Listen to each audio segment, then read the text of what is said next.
ప్రముఖ choreographer Johnny master లైంగిక ఆరోపణలు ఎదుర్కొంటున్నారు. తనను లైంగికంగా వేధించాడంటూ ఒక మహిళా కొరియోగ్రాఫర్ హైదరాబాద్ నార్సింగి పోలీసులకు ఫిర్యాదు చేయగా పోలీసులు జానీ మాస్టర్పై ఐపీసీ సెక్షన్ 376, 506, 323 కింద కేసులు నమోదు చేశారు.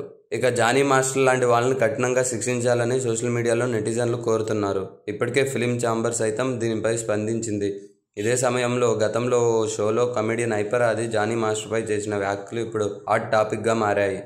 ఓ షోలో ఆది మాట్లాడుతూ ఈరోజు జానీ అని ఓ పెద్ద బ్యాట్స్మెన్ వచ్చాడట కదా, ఆ ఆట ఆగదిక, ఆ చివరి జడ్జి అప్పులు తీరుస్తాడు, ఈ చివరి జడ్జి ఆకలి తీరుస్తాడు అని జానీ మాస్టర్ గురించి మాట్లాడిన డబుల్ మీనింగ్ డైలాగ్స్ను ఇప్పుడు నెటిజన్లు వైరల్ చేస్తున్నారు.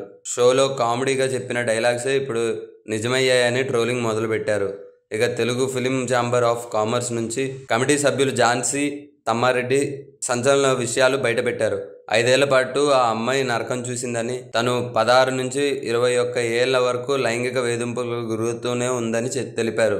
ఆ అమ్మాయి యూనియన్ కార్డు తీసుకొని బెదిరించి వేధింపులకు పాల్పడ్డాడని యువతి తల్లిదండ్రుల నుంచి కూడా సమాచారం సేకరించాం. దీనిపై సీఎంతో చర్చించి జానీ మాస్టర్పై కఠిన చర్యలు తీసుకుంటామని కమిటీ పేర్కొంది. ఇక ఈ ఘటనపై మెగా హీరో సాయి ధరమ్ తేజ్ను కొందరు నెటిజన్లు ట్రోల్ చేయడం మొదలుపెట్టారు. జానీ మాస్టర్ లైంగిక ఆరోపణలు ఎదుర్కొంటుంటే స్పందించకుండా ఏం చేస్తున్నావు అంటూ కామెంట్లు పెడుతున్నారు. గతంలో యూట్యూబర్ హనుమంత్ అనే వ్యక్తి చిన్నపిల్లలను లైంగికంగా కమెంట్లు చేయగా అతడిపై కఠినంగా చర్యలు తీసుకోవాలని అప్పుడు తెలుగు రాష్ట్రాల ప్రభుత్వాలకు సాయి ధరమ్ తేజ్ విజ్ఞప్తి చేశాడు. దీంతో జానీ మాస్టర్ ఘటనపై సాయి ధరమ్ తేజ్ స్పందించాలని కోరుతున్నారు. మొత్తంగా జానీ మాస్టర్ కాజేసి వ్యవహారం టాలీవుడ్ లో హాట్ టాపిక్ గా మారింది.